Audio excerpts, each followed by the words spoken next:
আজ স্বাধীনতা দিবস। আমাদের ভারতবর্ষের আকাশে আজকের দিনে 1947 সালে প্রথম স্বাধীনতার আলো এসে পড়েছিল। সুদীর্ঘ দুঃখ, দুর্দশা, অপমান, অবমাননা এবং শোষণের কালো রাত পেরিয়ে আজকের দিনে আমাদের দেশের নতুন একটা জন্ম হয়েছিল। যদিও 200 বছরের পরাধীনতার শৃঙ্খল ভেঙে এই স্বাধীনতা এসেছে অসংখ্য ত্যাগের বিনিময়ে। আর সেই ত্যাগের মঞ্চে যে বীরেরা হাসতে হাসতে দেশের জন্য শহীদ হয়েছেন, তাদের মধ্যে একজন হলেন ক্ষুদিরাম বসু। কিন্তু এই ক্ষুদিরাম বসু আদতে কেমন ছিলেন জানেন? হাসি হাসি পড়ব ফাঁসি, দেখবে ভারতবাসী।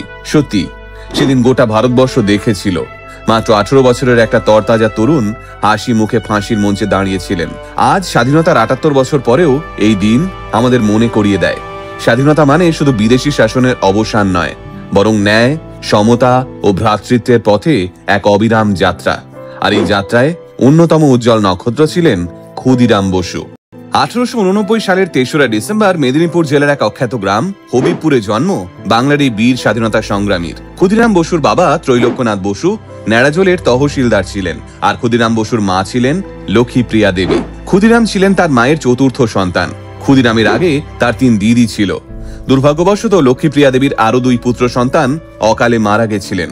তাই ক্ষুদিরাম বসু হওয়ার পর মাতৃমন ভয় পেয়ে গিয়েছিল। ভেবেছিল এই ছেলেকেও বোধহয় তিনি নিজের কাছে রাখলে হারিয়ে ফেলবেন। আর এই আশঙ্কা বুকে নিয়েই তিনি তৎকালীন সামাজিক প্রথা মেনে তার চতুর্থ পুত্র সন্তানকে নিজের বড় মেয়ের কাছে 3 মুঠো খুদের বিনিময়ে বিক্রি করে দিয়েছিলেন।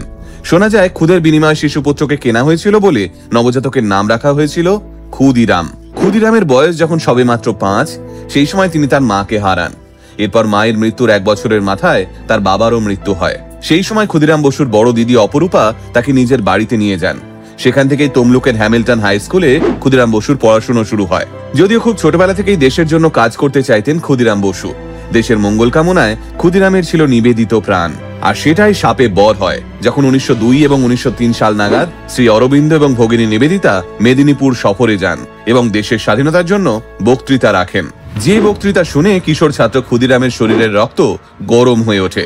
তিনি মনে মনে স্থির করেন, আর সময় নেই, দেশের কাজে এবার তাকে ঝাঁপিয়ে পড়তেই হবে। তারপর থেকে সমস্ত বিপ্লবী গোষ্ঠীগুলোর সঙ্গে গোপন অধিবেশন এবং বিপ্লবী আলোচনায় সক্রিয় অংশগ্রহণ করতে শুরু করেন ক্ষুদিরাম।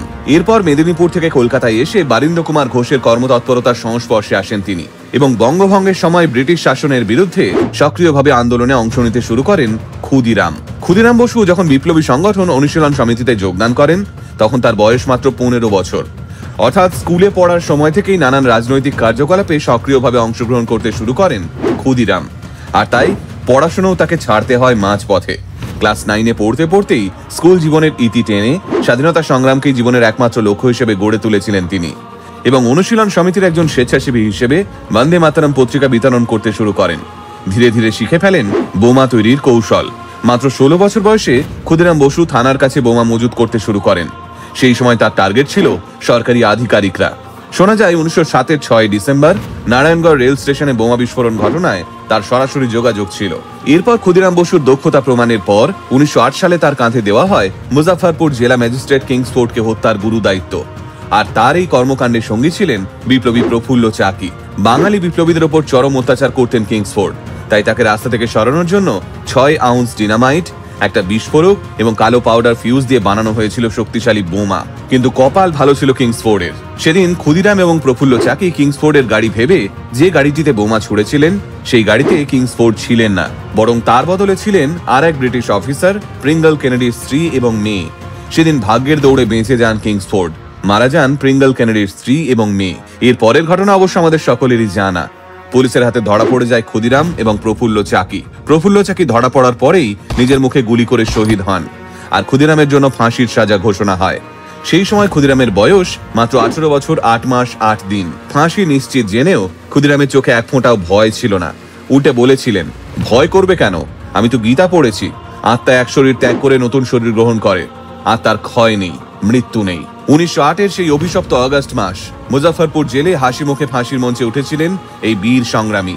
শেষবারের মতো চিৎকার করে বলেছিলেন, বন্দে মাতরম, বন্দে মাতরম, বন্দে মাতরম। তাই আজ স্বাধীনতা দিবসের এই পবিত্র দিনে গোটা আল্টিমেট মোটিভেশন টিমের পক্ষ থেকে ভারতবর্ষের সকল শহীদ বীর বিপ্লবীকে আমাদের বিনম্র প্রণাম। জয় হিন্দ, বন্দে মাতরম।